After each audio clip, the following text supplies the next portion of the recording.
지난주 설교를 좀 잠시 떠올려 보시기 바랍니다. 가이사랴에서 있었던 두 번째 재판, 베스도 총독이 주관한 재판은 사도 바울이 로마 황제 가이사에게 상소한 순간 끝났습니다. 그런데 베스도 총독 입장에서 문제는 로마 황제에게 보낼 소견서에 쓸 이 바울의 죄명이 없는 겁니다.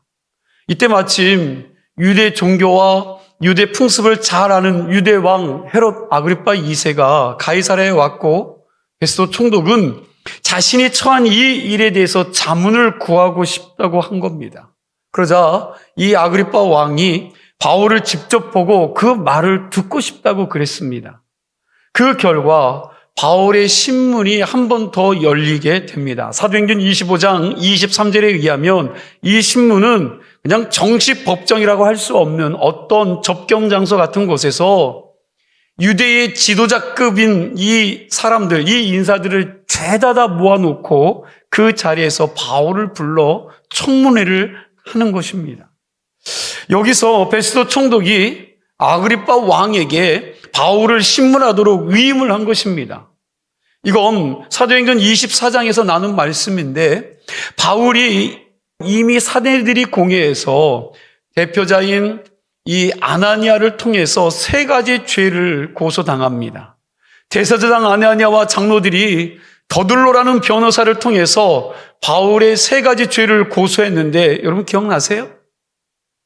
첫째가 뭡니까? 첫째는 여러분 바울이 전염병과 같은 자로서 그가 가는 곳마다 소동이 일어난다는 거예요. 두 번째는요, 나사렛 이단의 우두머리다라고 이야기합니다. 세 번째는 성전을 더럽혔다고 그들이 고발을 했습니다. 그런데 바울이 이 베렉스나 베스도 앞에서 변명한 내용들, 이 내용은요, 이들이 고발하는 것과 좀 다릅니다. 제가 돈 때문에라는 그런 설교 주제를 가지고 설교하다가 시간상 바울이 변명하는 부분을 자세하게 설명을 못했는데 오늘 잠시 설명을 드리겠습니다. 바울은 유대 권력자들이 고소한 이 세 가지 이 제목은 자기를 죽이기 위한 외적인, 여러분 대외적인 명분이고, 저들이 나를 진짜 죽이려고 하는 이유는 이것 때문이다라고 말을 해요. 24장 21절에 있는 바울의 말에 의하면 저들이 나를 죽이려고 하는 진짜 이유는 하나님이 우리 조상들에게 메시아를 보내겠다고 약속을 했는데 그가 바로 죽었다가 다시 살아난 누구라고요? 예수 그리스도다. 내가 이걸 믿고 전했기 때문이다 라고 말을 하는 겁니다. 이 지점에서 저도 여러분들에게 질문합니다. 여러분, 유대인들이 메시아를 여러분 믿었습니까? 믿지 않았습니까? 믿었어요? 안 믿었어요? 예, 믿었어요. 이들도 여러분 메시아를 기다렸고 메시아 대망 사상을 가지고 메시아를 기다렸던 사람들입니다. 그런데 유대인들이 믿고 기다린 메시아와 바울이 믿은 메시아가 좀 달라요. 유대인들은 자신들의 처한 그 현실의 문제를 해결해 줄 정치적인 메시아를 기다린 겁니다. 구약 성경을 보면 유대인들이 기다린 메시아에 대해서 말씀들이 몇 군데 나옵니다. 다니엘서 7장 9절에서 11절, 13절에서 14절 말씀에 보면 메시아가 심판주 왕으로 오셔서 세계를 다스린다고 했습니다. 그리고 스가랴서 14장 말씀에 보면 메시아가 예루살렘을 치러 온 이방인들을 초자연적인 재앙으로 그들을 치신다고 했고요. 민수기 24장 17절에도 한 별이 야곱에게서 나오며 한 규가 이스라엘에서 일어나서 모압을 이쪽에서 저쪽까지 쳐서 무찌르고 또 셋의 자식들을 다 멸하리라. 19절에도 보니까 주권자가 야곱에게서 나서 남은 자들을 그 성읍에서 멸절하리로다 라고 말씀합니다. 즉 메시아가 온 세상의 왕으로 오셔서 그를 거부한 자들을 처리하고 영원한 나라를 세운다라고 말씀하고 있어요. 유대인들은 이런 말씀들을 생각하면서 강력한 왕으로 임할 정치적인 메시아를 그들이 기다리고 있었던 겁니다. 그러나 이것은 예수님이 재림하실 때 일어나는 일들이지 초림해서 오시는 메시아의 모습이 아니었던 거예요. 반대로 여러분 이사야서 같은 경우는 어떻게 이야기합니까? 여러분 초림 예수에 대해서 초림에서 오시는 이 예수, 이 메시아를 예언하는데 초림 예수의 모습은요 너무나도 연약하고 초라해요. 이사야에서 예언의 메시아는 여러분 초림 예수로 고난받는 메시아를 예언하고 있습니다. 이사야에서 53장 4절과 5절 말씀 우리 뜻을 생각하면서 함께 있습니다. 그는 실로 우리의 질고를 지고 우리의 슬픔을 당하였거늘 우리는 생각하기를 그는 징벌을 받아 하나님께 맞으며 고난을 당한다 하였노라. 그가 찔림은 우리의 허물 때문이요 그가 상함은 우리의 죄악 때문이라. 그가 징계를 받음으로 우리는 평화를 누리고 그가 채찍에 맞음으로 우리는 나음을 받았도다. 아멘. 초림 예수는 우리의 죄를 대속하기 위해서 십자가에서 죽기 위해 오신 분입니다. 그래서 여러분 십자가가 반드시 먼저 있어야 돼요. 십자가가 먼저 있어야 됩니다. 십자가 없는 부활, 십자가 없는 영광은 없습니다. 그런데 유대인들이 기다린 메시아는요, 지금 자신들이 처한 이 상황을 타개하고 현재의 압제를 끊어줄 여러분 다윗 왕과 같은 위대한 정치적인 메시아입니다. 죄의 문제 해결 뭐 이런 건 여러분 안중에도 없고 그저 열방 가운데에서 이스라엘의 영광을 다시 회복시키고 영원한 다윗의 왕국을 이 땅에 세울 그 메시아를 기대하고 있었던 겁니다. 이처럼 바울이 말하는 메시아와 유대인들이 생각하는 메시아가 달랐습니다. 그러니까 유대인들은요 바울이 십자가에서 힘없이 죽은 이 예수가 하나님이 보내신 메시아다, 그분은 성경대로 사흘 만에 다시 살아나셔서 하나님의 아들임을 증거하셨다, 그분이 많은 사람들 보는 앞에서 승천하시면서 우리에게 본 그대로 다시 오실 것이라고 말씀하셨으니 여러분 이렇게 말씀하니 이 유대인들이 화가 나요 안 나요? 여러분 유대인들은 화가 날 수밖에 없는 겁니다. 저놈이 자꾸 이상한 소리를 하면서 사람들을 선동해서 소란케 만드니까 그냥 저것을 죽이자고 말을 하는 겁니다. 그러니까 유대인들이나 바울이나 하나님의 약속을 기다리는 건 같아요 안 같아요? 잘 대답하셔야 돼요. 여러분 같아요. 유대인이나 바울이나 여러분 기다린 메시아, 여러분 이 메시아에 대한 건 같습니다. 그런데 문제는 뭐예요? 여러분 문제는 뭡니까? 하나님의 약속을 기다리는 것은 같은데 메시아에 대한 생각이 다르다 보니 그들의 결말이 달라지는 겁니다. 즉 하나님이 보내시는 메시아를 영접하여 구원을 받을 것인가? 아니면 내가 바라는 여러분 맞춤형 메시아, 내가 원하는 거예요. 오늘 이 유대인들처럼 내가 원하는 맞춤형의 메시아를 기다리느니 기다리는. 그래서 나를 위해 오신 메시아가 진짜 메시아인데 여러분 성경이 말하는 그 메시아를 거절하고 있지는 않는지 여러분들이 좀 신앙을 점검해 보시라고요. 우리는 예수를 믿는다고 말하지만 내가 기다리는 메시아, 성경이 말하는 메시아, 바울이 말하는 그런 메시아가 아니라 오늘 이 유대인들처럼 정말 내 초점에 맞추고 내 상황과 내 환경에 맞춰서 여러분 나를 위해 오실 그 메시아를 기다리고 진짜로 오신 그 메시아를 거절하고 있지는 않은지, 오늘 유대인들과 바울은 이 차이입니다. 바울도 오늘 자신의 간증에서 처음에는 다른 유대인들처럼 예수가 메시아라는 걸 믿어야 안 믿어요? 안 믿었다라고 말씀하잖아요. 자기도 그 메시아를 안 믿었다는 거예요. 그래서 예수가 메시아라고 헛소리하는 그 사람들을, 그 인간들을 잡으러 다메섹까지 갔었는데 그때 그들이 말한 부활하신 메시아 예수 그리스도를 만나요 안 만나요? 만나잖아요. 다메섹 도상에서 그들을 만났다고 했습니다. 그리고 그때 예수님으로부터 소리를 들어요. 당신이 메시아라는 것을 온 천하에 다니면서 전하라는 소명을 이 바울이 받는 겁니다. 이런 복음이 전파되는 곳에 어떤 일들이 일어나느냐? 오늘 성경 18절 말씀이요. 우리 18절 말씀을 함께 있습니다.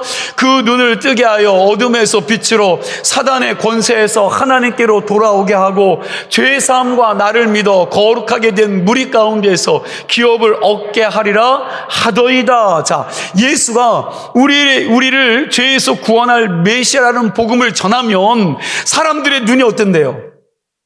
눈이 열린대요. 사람들의 눈이 뜨진다는 거예요. 열릴 것이고, 그렇게 복음을 통하여 눈이 열리면 어두움에 살던 그 사람들이 빛 가운데로 돌아온다는 거예요. 죄악 가운데 살고 하나님 없이 살고 자기 멋대로 자기 마음대로 살았던 그들에게 이 영광스러운 눈이 열리면 여러분, 그들이 그 어둠에서부터 빛 가운데로 돌아오고 사단의 권세 아래 붙잡혔던 자들이 하나님께 돌아온다. 그리고 죄 사함을 받아 하나님의 거룩한 자녀가 되어 영원한 천국을 기업으로 받는다라고 하셨다는 겁니다. 내가 이 메시아를 전했기 때문에, 누가? 사도 바울이 이 메시아를 전했기 때문에 유대인들이 나를 죽이려고 한다고 한 겁니다. 그럼에도 내가 이제까지 죽지 않은 것은 하나님께서 이 복음을 전할 수 있게 나를 보호해 주셨기 때문이라고 말씀하고 있습니다. 이것이 바울이 유대인들에게 재판받고 신문받게 된 근본적인 이유였던 겁니다. 이제 다시 오늘 본문으로 돌아와서 오늘 말씀을 함께 살피겠습니다. 오늘 본문 1절에서 3절 말씀을 같이 읽겠습니다. 아그리빠가 바울에게 이르되 너를 위하여 말하기를 내게 허락하노라 하니 이에 바울이 손을 들어 변명하되 아그리빠 왕이여 유대인이 고발하는 모든 일을 오늘 당신 앞에서 변명하게 된 것을 다행히 여기나이다. 특히 당신이 유대인의 모든 풍속과 문제를 아심이니이다. 그러므로 내 말을 너그러이 들으시기를 바라나이다. 자, 아그리빠가 그럴싸한 옷을 입었고요. 왕의 위엄을 가지고 내가 너에게 말하기를 허락하노라 한 겁니다. 바울에게 먼저 말할 기회를 준 겁니다. 이건 네 입장을 말하라는 거예요. 너를 좀 변명해 보라는 겁니다. 바울은 이런 기회가 주어지면요, 무조건 하는 게 있어요. 뭘 했을까요? 그럼 바울이 뭐라고 했을 것 같아요? 오늘 여러분들이 죄인의 자리에 섰을 때 여러분들에게 야, 변명해봐. 그러면 여러분들은 뭘 할까요? 먼저 내가 죄인이 아니라는 것들을 변명하겠지요. 그런데 여러분 성경을 자세히 읽어보면 오늘 바울은 뭘 해요? 기회를 줬는데 복음을 전해요. 이 바울은 자기를 변명하는 것이 아니라 복음을 전할 찬스를 놓치지 않는 겁니다. 아그리빠가 바울에게 말할 기회를 주자 바울이여 손을 들고 감사를 표하고 하는 말이 당신은 우리 유대인들의 모든 풍속을 알고 그리고 행정적으로 대제사장을 임명할 수 있는 권한을 가진 분이기 때문에 지금까지 나에 대해서 일어난 일들을 당신에게 자세하게 말씀드리겠습니다. 그러면서 자기 간증을 또 시작합니다. 여러분 사도행전에 바울의 간증이 몇 번 나온다고요? 그렇죠. 세 번 나와요. 여러분, 3번 나온다고 말씀드리는 오늘 본문 나오는 간증이요. 마지막 3번째입니다. 3번째 간증들이, 여러분, 3번의 간증들이요. 좀 차이가 있어요. 그러나, 여러분, 본질이 같을까요? 안 같을까요? 예, 본질은 같아요. 내용은 좀 다르지만 본질은 똑같습니다. 그 내용을 이미 제가 몇 번이나 설교했기 때문에 오늘은 이 부분 간략하게 설명하겠습니다. 오늘 본문 7절과 8절 말씀 함께 읽어볼까요? 이 약속은 우리 12지파가 밤낮으로 간절히 하나님을 받들어 섬김으로 얻기를 바라는 바인데 아그리빠 왕이여 이 소망으로 말미암아 내가 유대인들에게 고소를 당하는 것이니이다. 당신들은 하나님이 죽은 사람을 살리심을 어찌하여 못 믿을 것으로 여기시나이까? 바울이 말하기를 우리 12지파 조상 때부터 밤낮으로 하나님을 받들어 섬기며 우리를 구원한 메시아를 어떻게 해요? 보내시겠다는 그 약속의 성취를 고대하고 기다렸습니다. 그러다가 하나님이 보내주신 메시아가 우리를 구원하기 위해 왔는데 유대인들이 메시아를 알아보지 못하고 죽였다는 겁니다. 그러나 유대인들이 죽인 그분이 부활했습니다. 그분이 부활하신 것은 영원한 약속을 이루기 위해서입니다. 영원한 언약을 이루기 위해서 이 땅에 오셔서 죽음을 이기시고 부활하셨습니다. 그런데 당신들은 하나님이 죽은 사람을 살리심을 어찌하여 못 믿을 것으로 여기십니까? 하나님이 십자가에서 죽은 이 예수를 다시 살리셨다는 사실을 왜 못 믿으십니까? 그래서 내가 답답합니다. 내가 답답하다라는 거예요. 바울이 이 이야기를 아그리빠 왕 앞에서 한 겁니다. 이 정도로, 여러분, 이 정도는요, 아그리빠 왕도 알아들었을 겁니다. 그리고 9절부터 자기가 만난 예수를 계속해서 이야기 시작합니다. 내가 예수쟁이들을 잡으러 갔다가 다메섹에서 누구를 만나요? 부활하신 예수를 만난 거죠. 부활하신 예수를 만난 다음부터 내가 거꾸로 이제는 핍박하던 자가 이제는 뭐 하는 거예요? 목숨 걸고 예수를 증거하는 사람이 되었다라고 자기를 지금 증거하는 거죠. 이 이야기를 아그리빠 왕에게 그냥 쭉 하다가 바울은 19절에서 23절까지 말씀해 보면 자기의 이야기에 대해서 이렇게 결론을 맺습니다. 우리 19절에서 22절 말씀 뜻을 생각하면서 함께 있습니다. 아그리빠 왕이여, 그러므로 하늘에서 보이신 것을 내가 거스르지 아니하고 먼저 다메섹과 예루살렘에 있는 사람과 유대 온 땅과 이방인에게까지 회개하고 하나님께로 돌아와서 회개에 합당한 일을 하라 전함으로 유대인들이 성전에서 나를 잡아 죽이고자 하였으나 하나님의 도우심을 받아 내가 여기까지 서서 높고 낮은 사람 앞에서 증언하는 것은 선지자들과 모세가 반드시 되리라고 말한 것밖에 없으니. 자, 이 말은, 여러분, 이 말은 메시아 예수님에 대한 이야기, 이미 누구에게서부터? 그렇죠. 선지자들과 모세가 예언한 것을 성취한 것이지 내가 거짓으로 만들어낸 이야기가 아니라는 거예요. 이미 믿음의 선배들이 다 이야기했다는 거예요. 그들로부터 나왔다는 거예요. 선지자들과 모세들로부터 그 예언이 성취되었다라는 것입니다. 그리고 23절에 뭐라고 말해요? 우리 23절 함께 읽겠습니다. 곧 그리스도가 고난을 받으실 것과 죽은 자 가운데서 먼저 다시 살아나사 이스라엘과 이방인들에게 빛을 전하시리라 함이니라 하니라. 자, 이게 여러분 예수님의 부활에 대한 증언이었습니다. 사도 바울의 간증을 듣다가 로마 총독 베스도가 끼어들어와서 한마디를 하는데 어떻게 말합니까?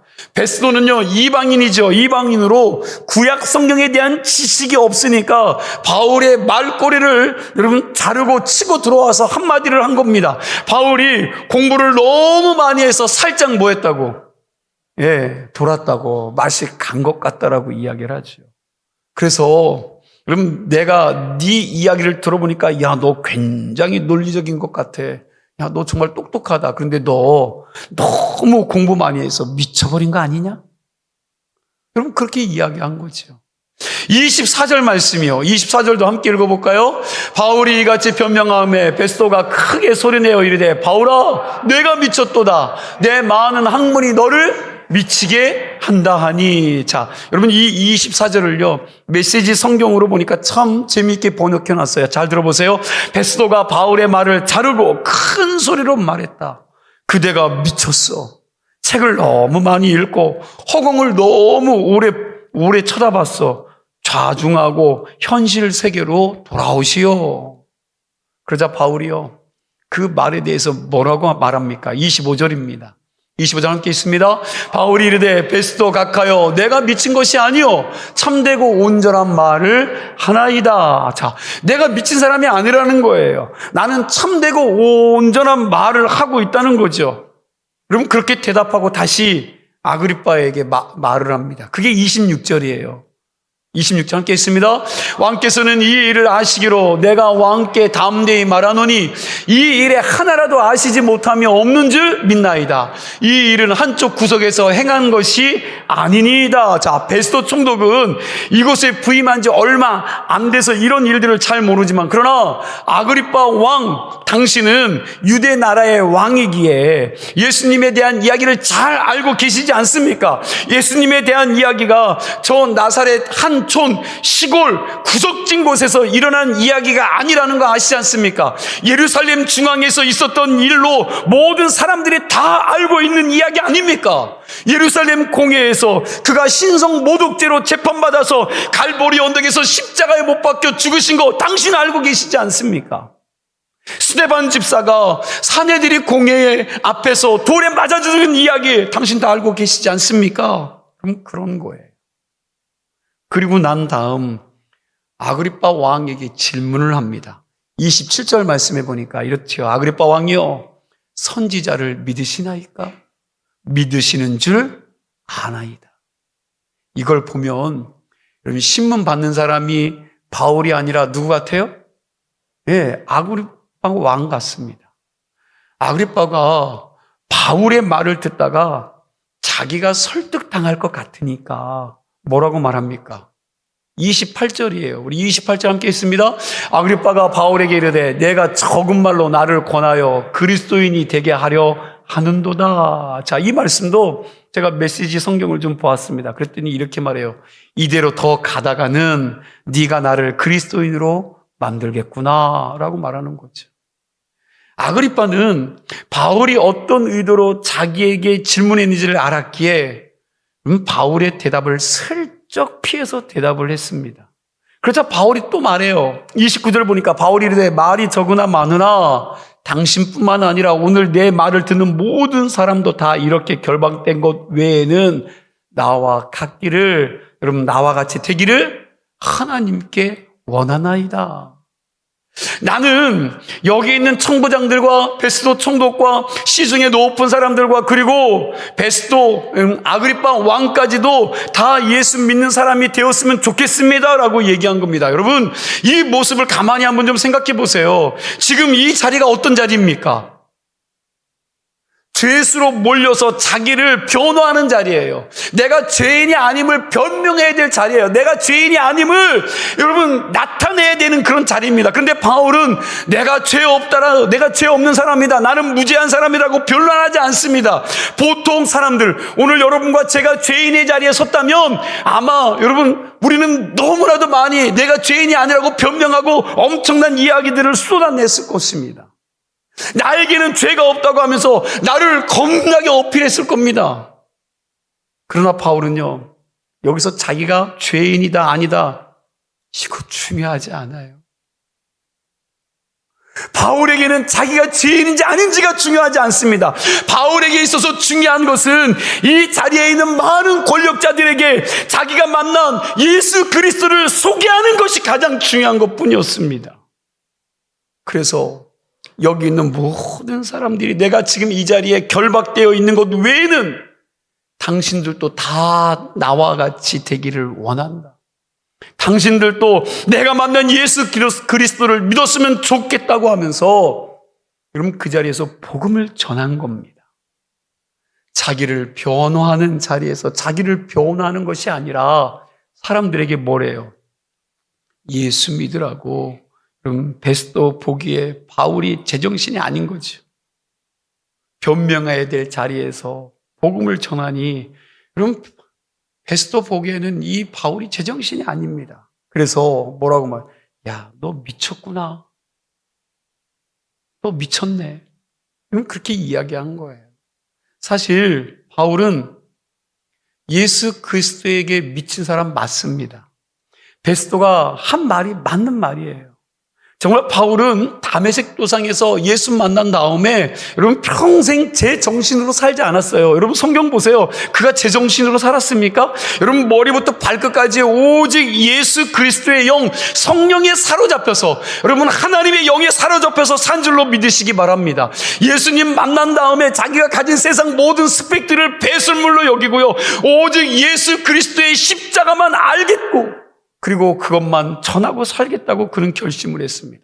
바울은 십자가와 예수 그리스도에 미친 사람입니다. 고린도전서 2장 2절 말씀 우리 함께 보겠습니다. 고린도전서 2장 2절 말씀입니다. 내가 너희 중에서 예수 그리스도와 그가 십자가에 못 박힌 것 외에 아무것도 알지 아니하기로 작정하였습니다. 아멘.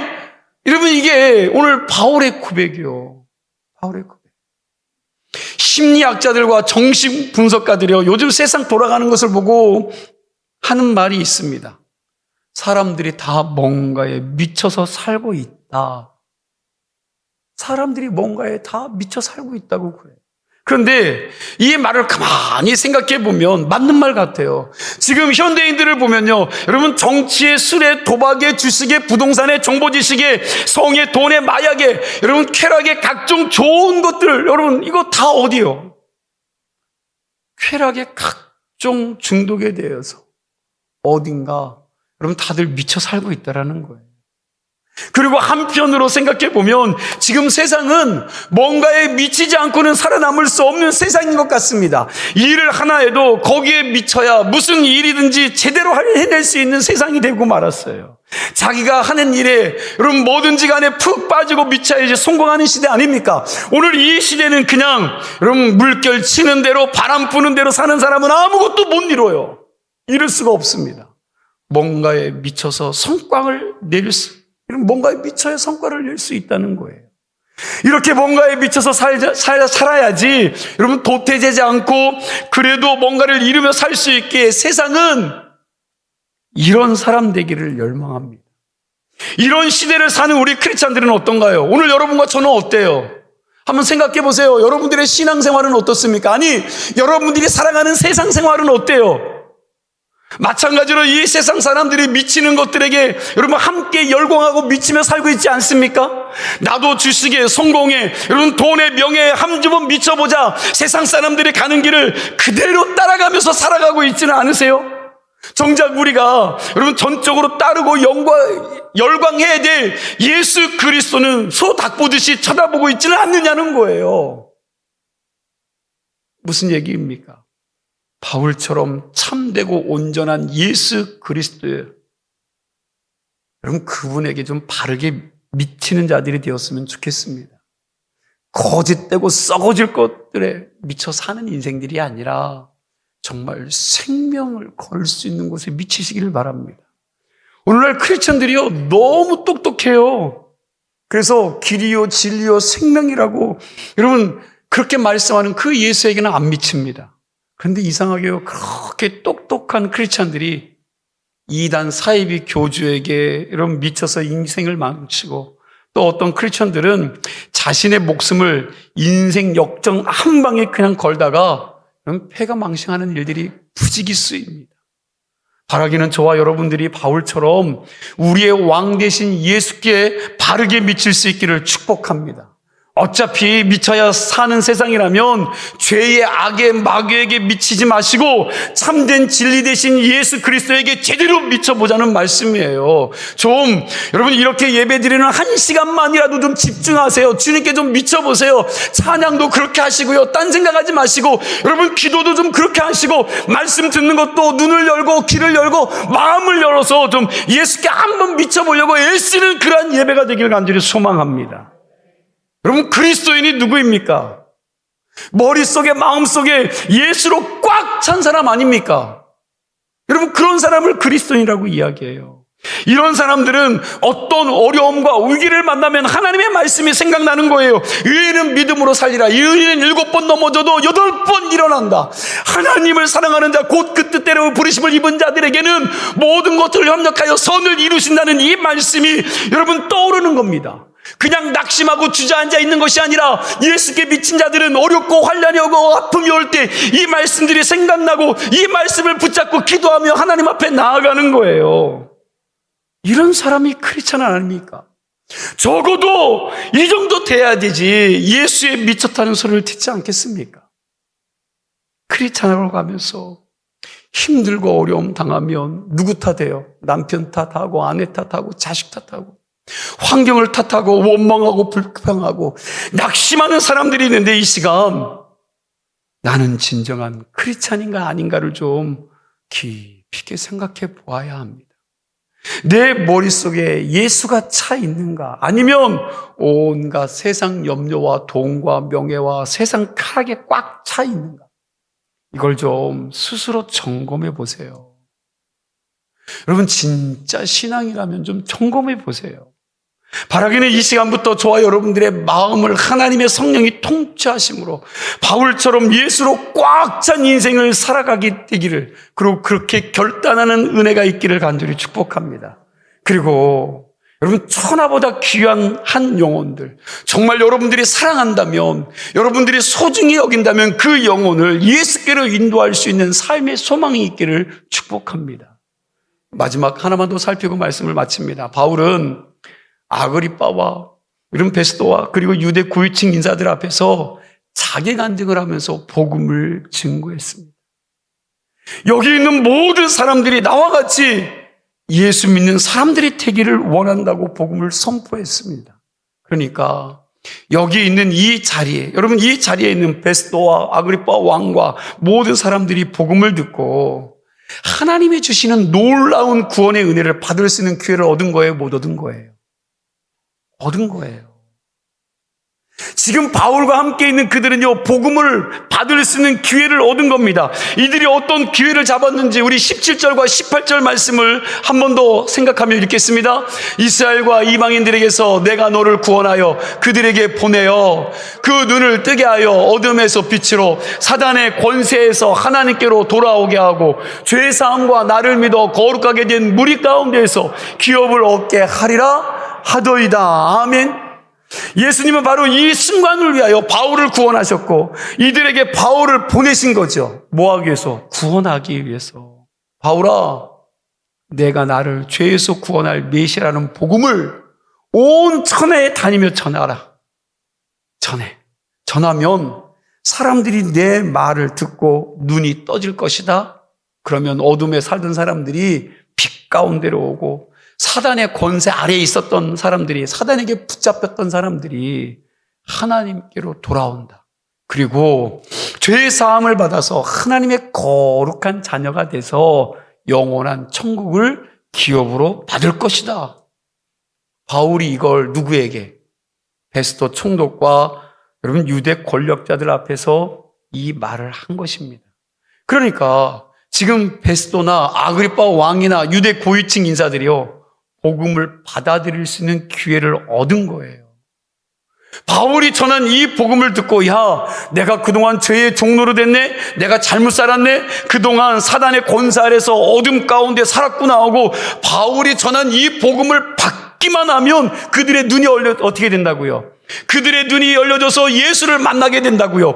그 눈이 열려서 어둠 가운데 빛으로 향하게 돼 있다고요. 예수가 전하는 그 복음을 그들이 받게 되면 하나님의 자녀가 되어서 영원한 하나님의 나라를 기업으로 받을 수 있는 기회를 그들이 얻은 겁니다. 생각해 보세요. 아그리파 왕 집안이 어떤 집안이요? 예수님을 죽이는데 앞장섰고요. 하나님 나라 백성들과 원수된 집안 아닙니까? 아그리파 2세는 지금 복음을 통해서 이런 사단의 권세와 저주를 끊을 수 있는 찬스를 잡은 거예요. 찬스를. 예수님 영접해서 이 모든 죄악의 줄을 끌어내고 사함을 받아서 하나님의 자녀가 되고 하나님의 나라를 기업으로 받을 수 있는 이 기회를 잡은 겁니다. 베스도 총독도 마찬가지죠. 이방인으로 하나님을 영접할 기회를 잡은 것입니다. 그런데 이 사람들이 이 기회를 잡아요, 놓쳐요? 놓쳐요. 이 기회를 놓쳐버려요. 베스도는 내가 미쳤구나, 내가 미쳤다 그랬고요. 이 아그리빠는 왕이여 선지자를 믿으시나이까? 믿으시는 줄 아나이다라고 하는 이 바울의 질문에 혹여나 예수 믿게 될까봐 어리석은 대답으로 회피하는 바람에 기회를 놓친 겁니다. 헤롯 집안은 유대 나라의 4대째 왕가인데 여러분, 선지자를 모를 리가 없습니다. 그걸 바울도 알고 있으니까 믿는 줄 아나이다 하고 말을 건 겁니다. 그런데 이게 아그리빠에게는 크나큰 딜레마였다는 겁니다. 왜요? 선지자를 안다고 하면 선지자들이 그렇게 끊임없이 예언한 그 메시아를 모를 수 없습니다. 그래서 선지자들을 믿는다 그러면 바울이 그럼 왜 그들이 예언한 대로 오신 이 메시아를 믿지 않느냐 할 것 같으니까 네가 적은 말로 나를 권하여 그리스도인이 되게 하려 하는구나 하면서 여러분 그 구원의 기회를 회피했습니다. 이 사람은 복음을 받을 수 있는 자리를 다 거절했습니다. 구원받을 수 있는 기회를 잡았는데 자기 발로 자기가 차버린 거예요. 여러분, 매주 우리가 예배를 드리면서 말씀을 듣고 있는데 이 시간 사도행전 26장 이 18절의 말씀의 복을 받을 수 있는 여러분 기회의 시간이라는 것을 여러분 아세요? 여러분, 매 예배 시간마다 이런 놀라운 은혜를 경험하고 이런 놀라운 은혜를 그리고 놀라운 결단들을 할 수 있는 기회인 거 아십니까? 이 시간 그냥 여러분 그냥 앉아서 목사 얼굴 보는 것으로 끝나지 마시고 이 목사가 전하는 하나님의 말씀을 좀 마음을 열고 귀를 열고 입을 열어서 좀 시인하는 신앙들이 되었으면 고백하는 신앙이 될 때 나에게도 이 18절의 말씀의 복이 임할 줄로 믿습니다. 요즘 크리스찬들 여러분 하나님의 말씀을 생명이라고까지 생각하지 않는 것 같아요. 그냥 여러 개 중요한 것 중에 하나로 그냥 액세서리 어느 하나 정도로 여길 뿐이고 생각하는 것 같습니다. 그러다 보니 자신의 모습을 바라볼 기회도 놓치고 죄의 길에서 돌이킬 기회도 놓치는 겁니다. 바라기는 오늘 이 자리에 나와 앉아있는 우리 주문진 감리교회 모든 성도님들은 좀 복음을 제대로 받아들이고 복음에 합당한 삶을 사심으로 하나님이 주신 약속들을 받아 누릴 수 있는 은혜가 있기를 주의 이름으로 간절히 축원합니다. 기도합니다. 하나님,